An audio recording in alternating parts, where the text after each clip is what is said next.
जय श्रीराम. नमस्कार भाविक श्रोते हो. तर रामरायांनी सुग्रीवाला सांगितले की तू वालीला युद्धासाठी आव्हान दे म्हणून. आणि सुग्रीव म्हणाले ठीक आहे रामराया. आणि मग नल, नील, जांबवंत, हनुमंत सर्वजण एका झाडाखाली जमा झाले. आणि त्या झाडाखाली जमा होऊन ते सर्वजण युद्ध बघणार होते. आणि सुग्रीवाला सांगितले होते की वालीला ललकार म्हणून. आणि सुग्रीव खरे तर भित्रा होता, पण रामरायांमुळे त्याच्यात आत्मविश्वास निर्माण झाला होता.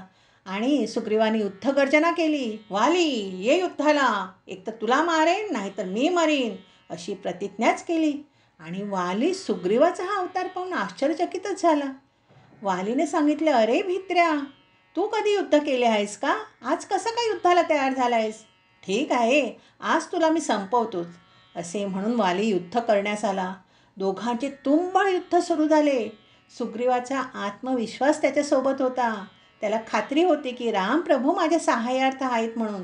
आणि त्याने पहिल्यापासूनच हिमतीने, धैर्याने वालीवर गदाप्रहार करायला सुरुवात केली. आणि सुग्रीवाचे हे रूप पाहून वाली विचारातच पडला की सुग्रीवात इतके अचाट बल कोठून आले. दोघांचे असे युद्ध झाले म्हणता जणू दोन रेडेच झुंजत होते. मुष्टियुद्ध झाले, गदायुद्ध झाले. सुग्रीवाने आपल्या गदेने वालीला मारत मारत 200 ते 300 फूट मागे आणले.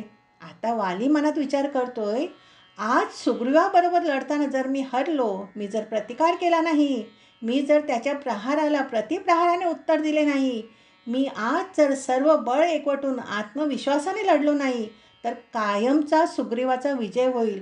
मी आजपर्यंत अनेकांना हरवले, पण आज भित्र्या अशा सुग्रीवाकडून हरणे हा अपमान मला सहन होणार नाही, असा मनात विचार करून त्याने सर्व बळ एकवटले.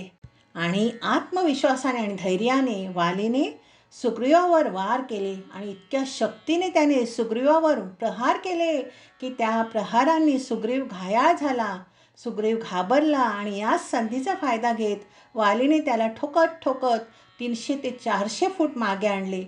सुग्रीव रक्तबंबाळ झाला आणि वालीने त्याला मारणे सुरूच ठेवले. आणि इतका मार खाऊन शेवटी सुग्रीव रक्त ओकू लागला आणि वालीची माफी मागू लागला, क्षमा कर, क्षमा कर, यापुढे मी तुला कधीही मारणार नाही, मी तुला कधीही आव्हान देणार नाही, असे म्हणत असतानाच सुग्रीव पळू लागला. आणि वाली म्हणाला, यावेळी मी तुला जिवंत सोडत आहे, पण परत असे केलेस तर तुला जिवंत सोडणार नाही, असे म्हणून वालीने आपल्या हातातील गदा फेकून दिली. आणि सुग्रीव इथे पळत पळत रामरायांजवळ आले आणि रामरायांना म्हणाले, रामराया, का तुम्ही माझा अंत पाहिला? का मला मदत केली नाही तुम्ही? माझे काय चुकले? तेव्हा रामप्रभू म्हणाले, सुग्रीवा, तुमच्या दोघांचे युद्ध सुरू असताना तुम्ही दोघेही सारखेच दिसत होता.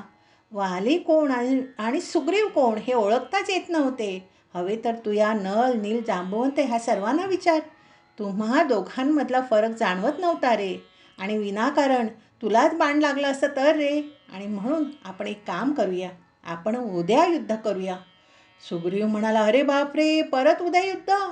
रामप्रभू म्हणाले, हो, परत उद्या युद्ध करायचे. पण उद्या युद्ध करताना आपण तुझ्या गळ्यामध्ये फुलांची माळा घालूया आणि आपण परत उद्या युद्ध करूया. ठरले. दुसऱ्या दिवशी परत सुग्रीवाने वालीला आव्हान केले. आणि सुग्रीवाचे परत आव्हान ऐकून वाली भयंकर संतापला आणि म्हणाला, थांब, आज तुझी खोडच मोडतो, आज तुला ठारच करतो. एवढी हिंमत तरी आली कुठून तुझ्यात? कालच तुला एवढं मारलं, कुणाच्या जोरावर तू हे सर्व करत आहेस? तेव्हा तारा म्हणाली की अंगद सांगत होता, कोणीतरी दाशरथी पुत्र राम लक्ष्मण आलेले आहेत आणि ते सुग्रीवाच्या गुहेत गेले होते त्याला भेटायला. कदाचित त्यांच्या जोरावर हा असा वागत असेल. तेव्हा माली म्हणाला, कोण राम लक्ष्मण? मला त्यांची काय भीती आहे? तुला माहीत नाही का मी किती शक्तिशाली आहे ते? तुला आठवतं ना, तुझ्या वडिलांजवळ रावण आला होता विजयपत्र लिहून द्या म्हणून. आणि मग तुझ्या वडिलांनी त्याला माझ्याजवळ पाठवले. आणि तेव्हा मी गंगेवर अर्घ्य देत होतो. आणि अर्घ्य देत असताना रावण मागून आला आणि त्याने विचार केला की हा अर्घ्य देत असतानाच याला मानेला धरून मागूनच उचलून पाण्यात बुडवून टाकू. आणि जोपर्यंत हा वाली मला विजयपत्र लिहून देत नाही, तोपर्यंत याला पाण्यातच दाबून ठेवायचे. अशा विचाराने रावण मागून आला होता. आणि त्या रावणाला मी बगलेत दाबून धरून त्याला त्या समुद्राच्या 7 फेऱ्या मारल्या. आणि अशा प्रकारे मी त्याला बगलेत दाबून धरून फिरत असताना त्याचे डोळे पांढरे झाले, त्याच्या तोंडातून फेस येऊ लागला. तो अत्यंत घाबरला होता आणि गयावया करू लागला होता. "अरे बाबा, मला सोड, मीच तुला विजयपत्र लिहून देतो, मला क्षमा कर, मला सोड" म्हणून अशी त्याने गयावया करून विनवणी केली. तेव्हा मी त्याला सोडलं होतं. असे सर्व वालीचे अहंकाराने युक्त बोलणे ऐकून तारा म्हणाली, "हे बघा, तुम्ही कितीही शक्तिशाली असलात तरी एक विचार करा ना. सुग्रीव भाऊजी तुम्हाला युद्धाचे आव्हान देत आहेत. यामध्ये काहीतरी वर्म, काहीतरी मेख नक्कीच असेल ना. कारण सुग्रीव भाऊजी एवढे भित्रे आहेत की तुम्ही जोराने पाय आपटले तरी पळून जाणारे. मग आज त्यांच्यात एवढी हिंमत आली कुठून? एवढे धैर्य आले कुठून? नक्कीच काहीतरी मेख आहे, वर्म आहे. आणि ते तुम्ही कुठे काय वर्म आहे, काय मेख आहे ते शोधा. तुमचा अहंकार सोडा." अशा प्रकारे तारा आपल्या पतीला समजावत होती. तर वालीने तिचं ऐकलं का ते आपण पुढच्या भागात बघूया. आज इथेच थांबूया. बोला जय श्रीराम.